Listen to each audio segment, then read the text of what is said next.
My father had 90 years, but it seemed 93 years, but it seemed short. In his seemingly long life of 93 years, it was short because it just seems like if we only had more time. Old Testament gives us a view of some people who lived to be 500, 600, 700, 800, 900 years old. If I have a chance to ask, I will ask, how come we got shortchanged?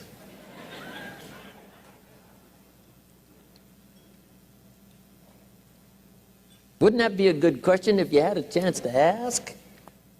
Imagine 700, 800, 900 years to watch generation after generation after generation after generation stay healthy and well. I mean, you gotta be healthy to make it to 900. You gotta take your vitamins.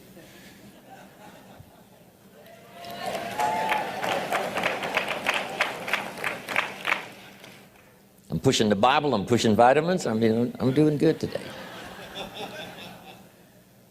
So, the key is time is precious.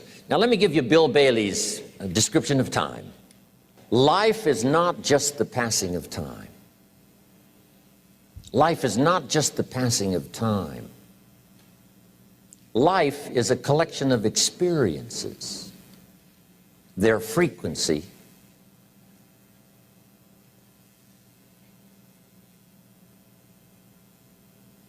and their intensity. Life is not just watching the clock tick away. Life is a collection of experiences, their intensity, their frequency.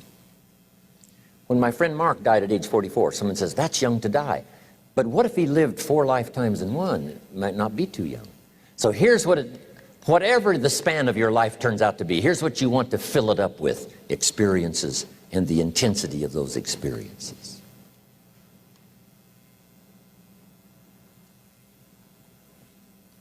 But now let's talk about the management of time.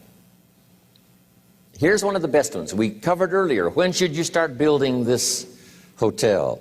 Answer, as soon as you have it finished. Now jot this one down on time management. When should you start the day? As soon as you have it finished. Plan the day the best you can, leaving plenty of room for improvising and surprises and all the stuff that happens during the course of the day. But if you've planned a good, productive day, now you start that day, you can't believe how much more valuable your time will be. Don't start the day until you have it finished. Now here's the next one. Don't start the week until you've had it finished. Now to lay out a week is a pretty good challenge. Next, don't start the month until you have it finished. The places to go and the people to see and the productivity and the sales and the customers and the development and all the rest of what you want to accomplish during the course of 30 days. Don't start the month till it's finished. And then here's the big one. This is really challenging. Don't start the year until you have it finished. To the best of your ability. It can't be finished like minute by minute. But in terms of the sweep of what you want to accomplish in the year 2002, make sure that that's set and ready to go by the time January 1st rolls around. And it might get all upset, it might get torn up and you do a new one. You make so much progress the first 90 days that now you've multiplied it all by 2, by 3. Because that happened to me. I thought, wow, this is going to be a great year. By the time I'd finished the 3rd month, I'm rolling, I'm soaring. So many things are happening, I revised my whole year's plan. Okay. Now, jot this down. Approaches to the management of time. Here's the first one. Ignore the subject. I mean, that's good advice.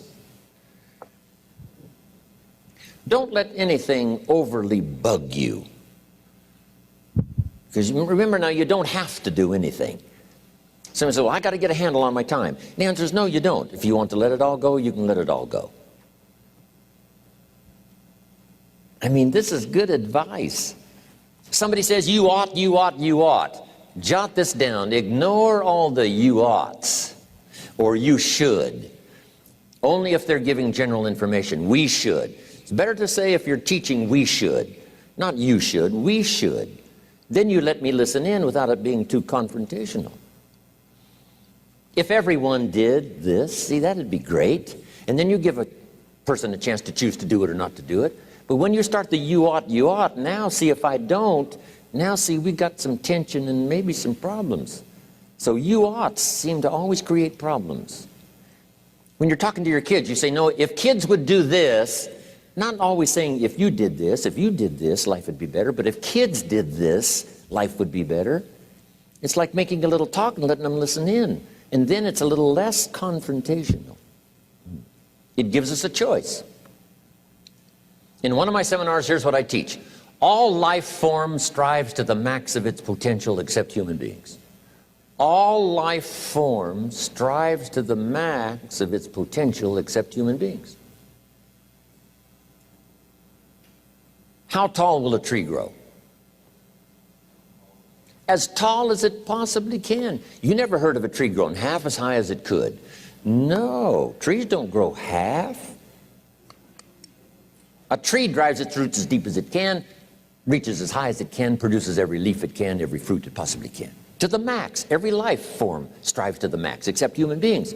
Now, why not human beings? Jot this down. You've been given the dignity of choice. You're not a robot. You don't have to repeat this year the same as last year. You can tear up last year's plan, develop a new plan.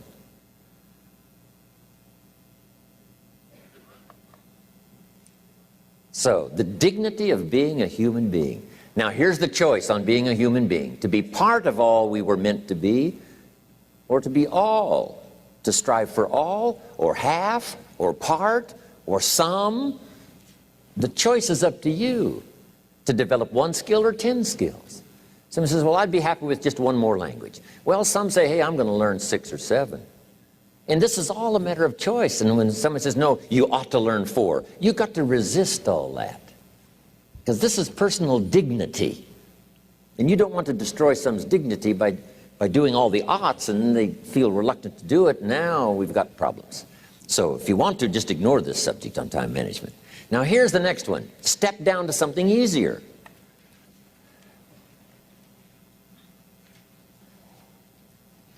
The guy's in sales and he says, oh, I want to own the company. Finally owns the company. Now he's got no time to play golf. He said, when I was in sales, I was making big money playing golf 3 days a week. Heck with this owning something. Heck with managing. My life was never my own after I started to manage. I'm going back to sales. See, this is the key. If you're getting too pressed, you might consider stepping down to something with a little easier time pressure. Little girl says to her mother, Daddy comes home, brings his briefcase and pats me on the head and says hello, disappears and works on his papers. How come my daddy doesn't play with me? And her mother said, look, your daddy loves you very much, but he's so busy at work, he can't get it all done, he has to bring it home. He loves you, but that's why he can't play with you. And the little girl said, why don't they just put him in a slower group? So, jot this down now. If you don't have time for your kids, you might consider joining a slower group. Remember when I said some things I went for cost me too much? So reconsider. Next key to time management, and that's work longer and harder. But see, there's a limit to that. I almost lost my health the first year. I went so crazy about personal development and achievement. I just went bonkers. You know, I told you I was skinny, but at the end of that first year, I was a walking shadow. And then it suddenly occurred to me, what if I got rich and too ill to spend it? I mean, that was a shocker. So I started, you know, developing a little more reasonable. Because I said, if 12 hours won't do it, I'll work 14. If that won't do it, I'll work 18. I mean, how many hours it takes. And sure enough, it cost me too much. So see, working longer and harder for some might be appropriate. You know, if you're just sitting around not doing that much, this might be good, work longer and harder. But you can only work so hard. Here's the key, not to work harder, but smarter. When you've worked as hard as you can, doing the best you can in terms of physical output in the time, reasonable time. Now here's the ultimate in the management of time, and that is you simply become more skillful. When I first got into sales, You know, I was around people that could get, 9 out of 10, 8 out of 10. And when I first started, I could only get 1 out of 10. But here's what I did. I worked around the clock, so that I would make up in numbers what I lacked in skill. That's good in sales. You got to jot that down. When you're new, you make up in numbers what you lack in skill. Now, when you become more skillful, the numbers can go down because now your persuasive ability and all of that is now so high that you don't need to put as many numbers out. But at first, if you want to compete or if you want to really get good, you've got to put in the numbers.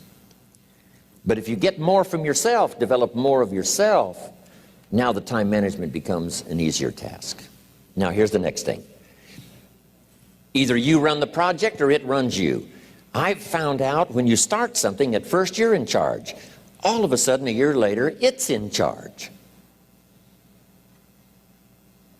Some of the companies I started, I'm telling you, I'm in control. A couple of years later, I'm out of control. At first, I've got it on the run. 2 years later, it's got me on the run. Haven't got enough time. I'm dizzy with trying to get it all done. So here's part of the key, and that's to get in charge. Say, I'm going to take charge of my health. One of my albums is entitled, Take Charge of Your Life. Take charge of your time. Take charge of your resources, which we're going to talk about next. Take charge of your health. You're the one that's responsible for it. It's not a requirement of society that you not have a heart attack and take care of your family. That's not a requirement of society, but you must make it a requirement of yourself. Society doesn't require that you build a financial wall around your family nothing can get through. That's not a requirement of society. It's a requirement you impose on yourself to build a financial wall around your family nothing can get through. So impose on yourself this self-development of being in charge, taking charge of your life and your health and your future and your responsibilities and all the rest. Next, reasonable time is enough time to achieve all of your goals. Just jot that down. Reasonable time is enough time. I had to learn that. Reasonable time is enough time. Here's why. It's not the hours you put in, it's what you put in the hours. If you start depositing greater ideas into the hours you've got later than now, I'm telling you later, you can't believe the productivity that will flow. The ideas you can't think of now, a year from now, they'll start to flow. And when you deposit those ideas in the hours you've got, productivity multiplies by 2, 3, 5, 10. Next, time management essential. We've already covered the first one, a written set of goals. And then do priorities on your goals. What's important this week? What's important this month? Here's the next one. Often review. Just go over your goals to make sure that your list is working for you. It's got you inspired. It's got you turned on.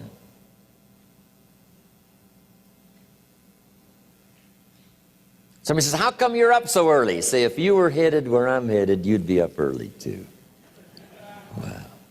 If you were going to meet who I'm going to meet, you'd be up early. If it was going to stack up for you like it's stacking up for me, you'd be getting up early. Wow. Here's some more time management essentials. Learn to study what we call majors and minors. You pick up the phone.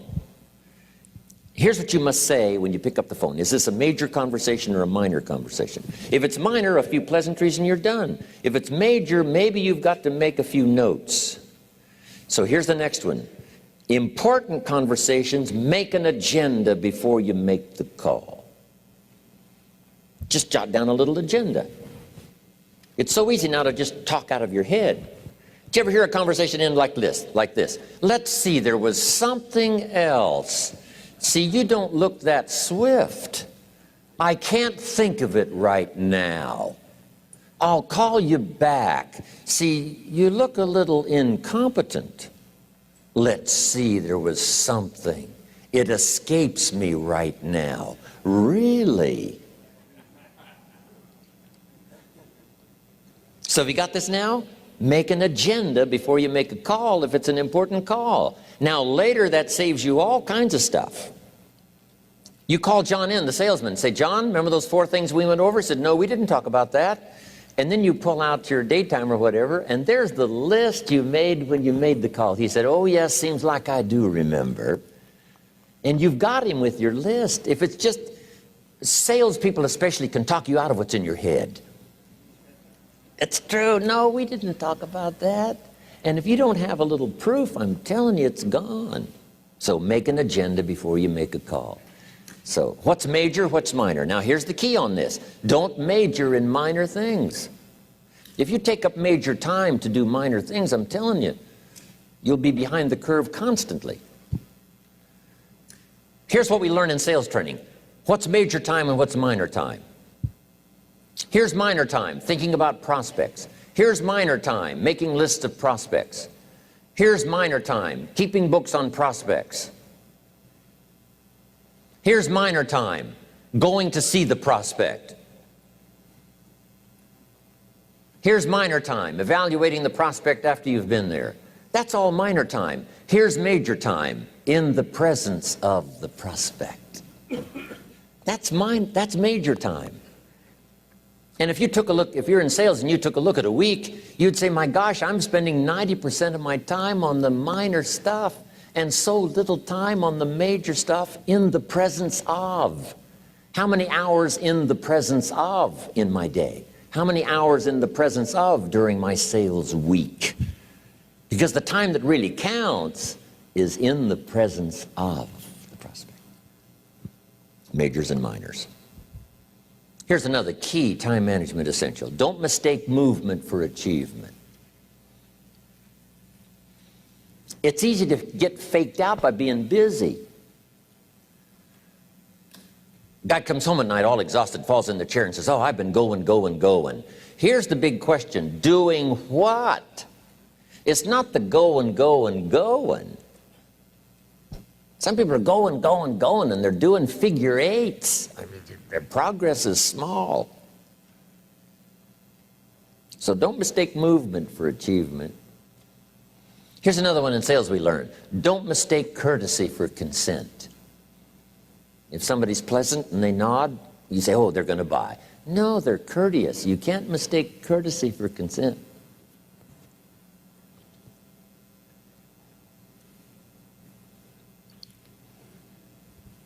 Now here's a big one, concentration. I had to learn this. All those years ago, I'm in the shower trying to compose a letter. Found it turns out to be a strange letter. So here's what I learned to do. Save the work till you get to the office. Save the work till you get to the work. Don't try to get to the office on the way to work. On the way to work, enjoy the way. In the shower, enjoy the shower. Then go to work when you get to work. I found this to be helpful. Concentration. Here's another big one. Learn to say no. I'm telling you, in such a social society we have now, it's so easy to try to be a nice person, saying yes, yes, yes to everything. Find yourself overloaded. Now you got to call and make the, well, gosh, you know, all the time it takes to back out of something that you said yes to too quickly. Here's what might be better. I don't think so, but if that changes, I'll call you. Little things you can use not to overcommit yourself. My friend Ron Reynolds says, don't let your mouth overload your back. It's a good one. Now here's a big one on time management. When you work, work. When you play, play. Don't mix the two. Don't work at play. I used to take my family to the beach and I would bring my briefcase.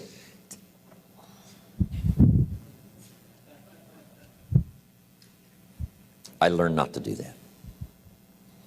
Or at the beach I'm saying I should be at the office, I should be at the office. Now my family's upset because I'm at the beach and I'm thinking office, office, office. Now when I'm at the office I'm thinking what? I got to get my family to the beach, the beach, the beach. So things are not going too well at the office because I'm thinking beach, and things are not going too well at the beach because I'm thinking office. Here's what I learned to do. At the beach, be at the beach. At the office, be at the office. When you work, work. When you play, play. Don't mix the two. Don't work at play. Now here's one of the most important ones. Don't play at work. Work is too serious. You don't want the reputation of being the office joker. It's not a good one. Yes, there's time for some pleasant stories. Yes, there's time for a little humor. Yes, best if it's a happy office, of course. But I'm telling you, you got to be serious about work, because you're parting with a piece of your life for the work you do. Your work costs you a piece of your life. Here's what it's called: serious business. Not grim, not unhappy, but serious. Key. Don't play at work. The old expression, I don't think we use it anymore, horse around at the office. Play around, play jokes, play tricks. No place, not at the workplace. At the beach, yes. At the bar, yes. Somewhere else, not work. You got to treat work with all due conservative passion, because it's leading you to your future.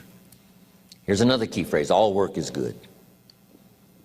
You may not like your job, but if it's the stepping stones to get you to where you want to go, you got to appreciate your job. You don't have to have a passion for your job. Here's the ultimate passion: a passion for incredible success in every department of my life. That's the passion.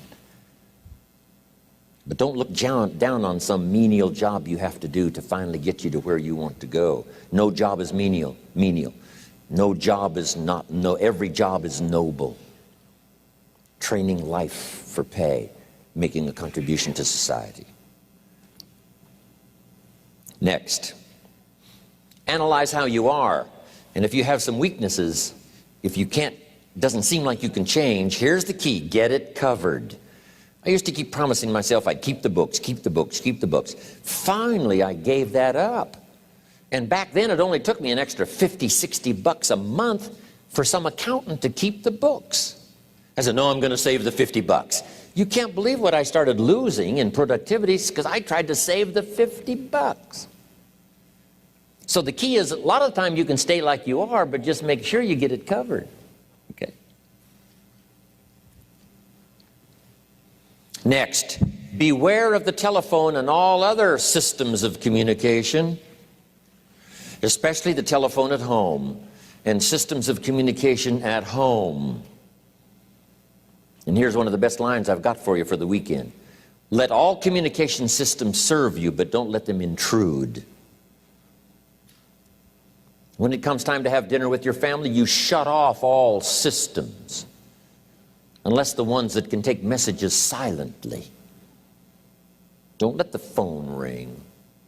Don't let anybody intrude, come through the front door nor the back door, nor through the telephone or any other device. So you can't reach John and his family when he's having dinner. The President of the United States couldn't get through. If you develop that kind of a reputation, father, mother, when we have dinner, when we're visiting and have this time with our family, nothing intrudes. So don't let these clever little devices keep intruding. You've got to have a place that's sacrosanct, it's valuable. You don't let anything in for that period of time. Okay. Isn't that good advice? Excellent advice. Here's the next one. Read all the books. You know, I've only got a few notes here on time management, but if you've got some particular challenges, you run a big organization, a big corporation, you've got some challenges, there's plenty of books. Now, here's what's next. Just be more alert to the things that might be stealing your time. Here's why. Time is like capital. You can't let someone steal your seed corn, you can't let someone steal your capital, and you can't let someone steal your time. You must designate your time, and some of the time that you designate, you must not let anyone steal. Casual time, you might let someone intrude and steal a little bit and take a little bit, but not serious time. Key. Next, one of the great time management savers is to learn to ask questions up front. Sometimes you talk to somebody for an hour, and then you ask questions and find out if you would have asked those questions up front, you could have saved yourself an hour. Asking questions up front helps you to get to the problem now. But if you just launch into some discourse, you might waste 30 minutes, waste an hour, when here's what you should have been talking about. After you finished an hour, you say, John, what's really the problem? He said, well, it's something personal. See, that's what you should have been talking about this whole hour. Key. Next, learn to think on paper. Now we're going to take a break. Some ways to think on paper. One, we've covered one. Solving problems. Take it out of your head and put it on paper. Another one is setting goals. Making these lists we've already started. Here's another good way to think on paper. It's a projects book. Each person you're working with and each project you're working on, get a loose leaf binder and a tab and some pieces of paper behind the tab, and do a little continual summary of how it's going between you and that person and between you and that project. I call it a projects book. It is so useful to me. But what's going on between you and this person? When you last got together, what did you talk about? And you got a few notes there. Here's what we talked about the last time we got together. Now when you get together again, you can review that so you'll know better what to talk about. When the president gets ready to travel and he's going to meet some important people, guess what they bring him? All these briefing books. Right? The last time you were with Khrushchev, Kennedy is informed. Here's what he said and here's what you said. Kennedy said, oh, that's valuable. I need to remember that. If a person is important, it's worth a little running account. You might even have a projects book for your children. Here's what's happening between me and my child. We've talked about this, and we've talked about this, and we've talked about this. Next, a day timer. Keeping track of all of your appointments. You know, mine is all filled with, you know, when to catch an airplane and when to do a seminar and when to sit down and have a conference, all the rest. Next is a game plan. You know, if you've got a house and the, you know, insurance is going to come due and some other things are going to come due, you just put it on a spreadsheet and make sure it's taken care of. Key phrase, take things out of your head and put them on paper. And the key is to just experiment with different ways that helps you to do that. Now here's the last one, thinking on paper, and that's to keep a journal. One of the things I'm known for around the world, have been now for 39, 40 years, is keeping a journal. Now my journal is not a, you know, it's not necessarily a, it's not like a diary. It might be part diary. You know, I'm flying over Ireland and I write down a few little things that impress me.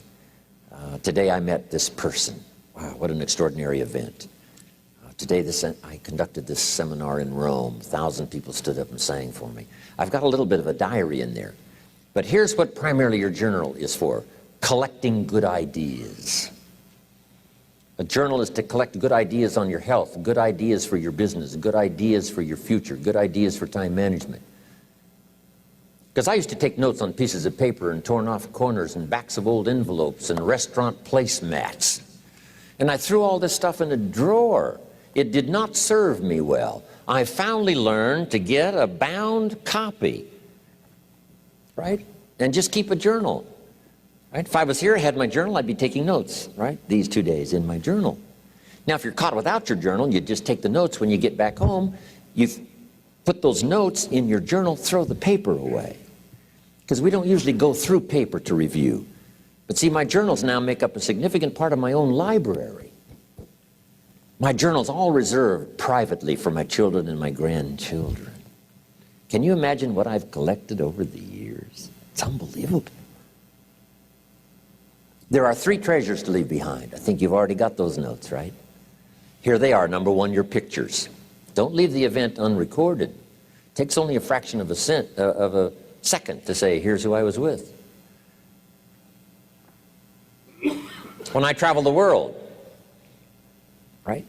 We take all these pictures, and here's one of the gifts. People send me the pictures they took of me and them. It's part of the treasures I have on the farm. Incredible.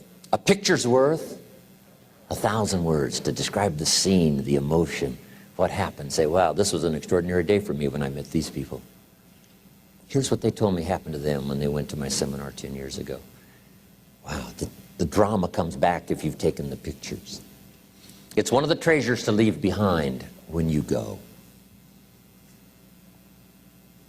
Remember the old photographs that we have now of, 100 years ago, 70, 80 years ago, just a few photographs? What would it be like if you had thousands of photographs of the past, of your history, your mother, your father, right? Grandparents? So change all of that now for your children. Leave all your photographs as a record. Here's what's next to leave behind, and that's your library. The books that changed your life, the books that changed your health, the books that rescued you from oblivion, the books that you passed on to other people, they were so exciting for you, the books that made you financially independent, the books that developed your leadership, the books that gave you wisdom to ponder when things were tough, the books that got you through the winter, the books that helped you to plant in the spring and harvest in the fall. What a treasure to leave behind. If you do that, here's what's for sure. Your books will be more valuable than your furniture. Wow. Now the third treasure to leave behind is your journals. The notes you took that helped you to live life as you lived it. Long after you're gone, a treasure that children, grandchildren, great-grandchildren will find so fascinating. They may use it to help guide their own